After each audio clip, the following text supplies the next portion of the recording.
नमस्कार, मैं हूं प्रकाश चंद्र और आप देख रहे हैं इस वक्त युवा शक्ति न्यूज। हर खबर पैनी नजर।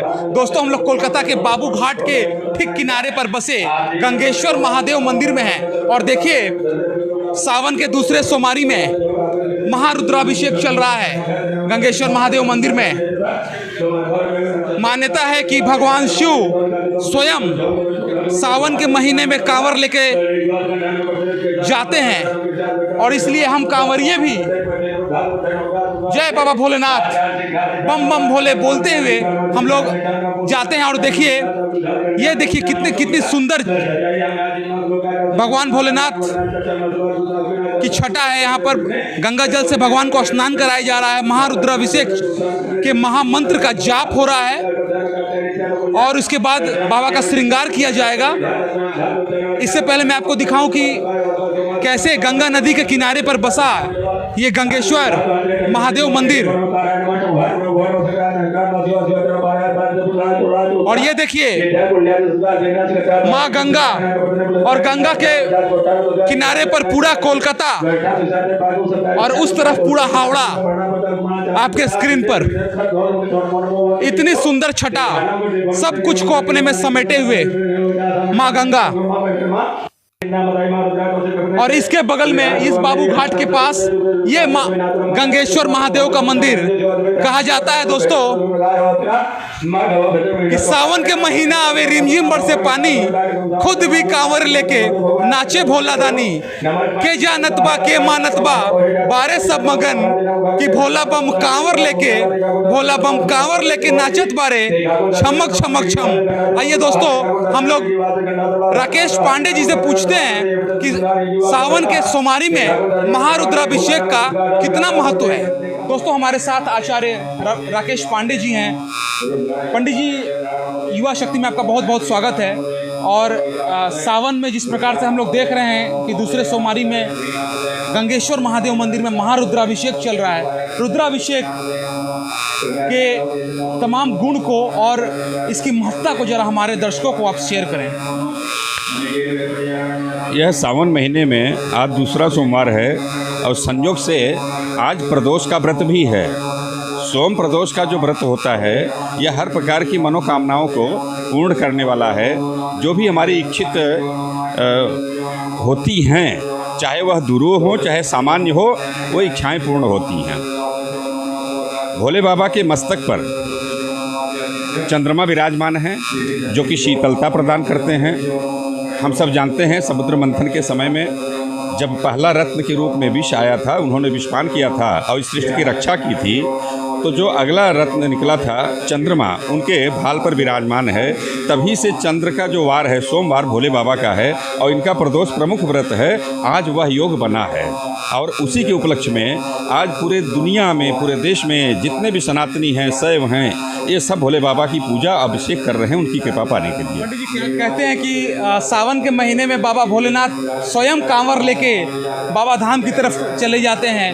तो ये जो हम लोग मान्यता है और हम लोग भी कांवर लेके जिस प्रकार से हम लोग बाबा भोलेनाथ के दरबार पर जाते हैं और जल चढ़ाते हैं, चाहे वो तारकेश्वर हो चाहे बाबा धाम हो, उससे जो हम लोग को आनंद मिलता है, जो अनुभूति होती है, जरा उसके बारे में हमारे दर्शकों को शेयर करें। जल धारा प्रियो शिव।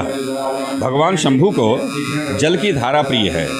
जितने देवता हैं वो स्वभाव के हिसाब से अलग अलग वस्तुओं से प्रसन्न होते हैं। जैसे भगवान सूर्य को प्रसन्न करना हो तो उनके लिए हम नमस्कार करते हैं, नमस्कार प्रियो भानु। और भगवान श्री कृष्ण को प्रसन्न करना हो तो उनके लिए हम श्रृंगार करते हैं। और भोले बाबा के लिए जल की धारा प्रिय है और विशेष करके गंगा जल की जो है धारा बहुत प्रसन्न है। पाने के लिए भोले बाबा स्वयं भक्त बन जाते हैं, स्वयं सेवक बन जाते हैं और मनोकामना पूर्ण करने के लिए हर उस रूप में हमको उपलब्ध हो जाते हैं जिस रूप में हम कामना करते हैं। यह आशुतोष हैं, ये तुरंत प्रसन्न होने वाले हमारे देवता हैं। सोमवार भगवान शिव का प्रमुख दिन है। जब समुद्र मंथन हुआ, पहला रत्न मिला विष। सृष्टि में जब ज्वाला से सब जलने लगे, देवताओं की आराधना पर भोले बाबा ने विषपान किया और अपने कंठ में धारण किया, तब से नीलकंठ कहलाए। दूसरा रत्न निकला चंद्रमा, तो यह शीतलता इनको प्रदान होती रहे, यह विष ज्वाला प्रभावित नहीं करे, तो वह रत्न भी इनको दिया गया। तब से चंद्र इनके सिर पर विराजमान है और ये चंद्रशेखर कहलाए। तभी से सोमवार जो है चंद्रमा का वार भोले बाबा का है। भोले बाबा के प्रमुख त्योहारों में से प्रदोष व्रत कहलाता है। प्रदोष काल जो है भोले बाबा का प्रमुख समय है।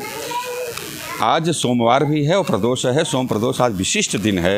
आज के दिन पूजा करने से हर प्रकार की मनोकामना पूर्ण होती है। भोले बाबा हर प्रकार की इच्छित वरदान को प्रदान करते हैं। पंडित जी, कहा जाता है कि सावन के महीने में भोलेनाथ जो हैं वो खुद भी कांवर लेके चल देते हैं और अपने भक्तों के साथ उसमें लीन हो जाते हैं। कौन बाबा भोलेनाथ है और कौन उनका भक्त है पता ही नहीं चलता है, और सभी तारकेश्वर बोलिए या फिर बाबा धाम बोलिए वहाँ चले जाते हैं। और कहा भी जाता है कि सावन के महीना आवे रिमझिम बरसे पानी, खुद भी कांवर लेके नाचे भोला दानी।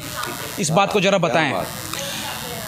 जलधारा प्रियो शिव, श्रावण महीना भोले बाबा को सबसे प्रिय है, क्योंकि इस समय सबसे अधिक बरसात होती है। उस समय ऐसा माना जाता है कि प्रकृति स्वयं जो है अभिषेक कर रही है। यह सृष्टि अर्धनारीश्वर है। प्रकृति जो है माँ पार्वती का स्वरूप है और पुरुष भगवान शंकर हैं। जलधारा प्रियो शिव, भोले बाबा को सबसे ज़्यादा प्रिय जल की धारा है। अब जल में भी सर्वोत्तम जल गंगा जल है।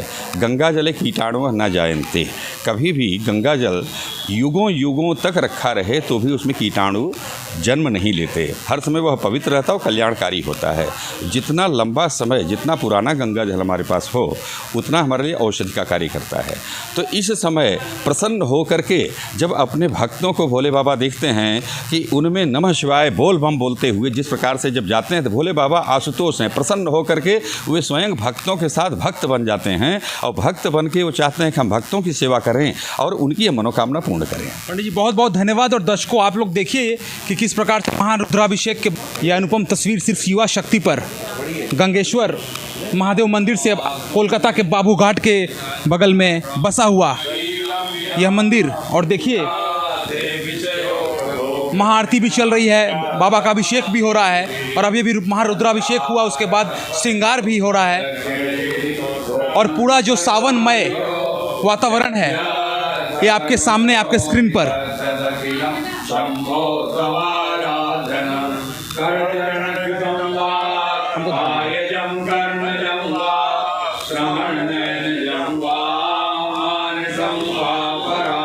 शिव मेरी पूजा, शिव से बड़ा न कोई दूजा। देखते रहिए युवा शक्ति न्यूज़, हर खबर पैनी नजर। अपने इलाके की खबरों को जानने के लिए युवा शक्ति चैनल को सब्सक्राइब करें।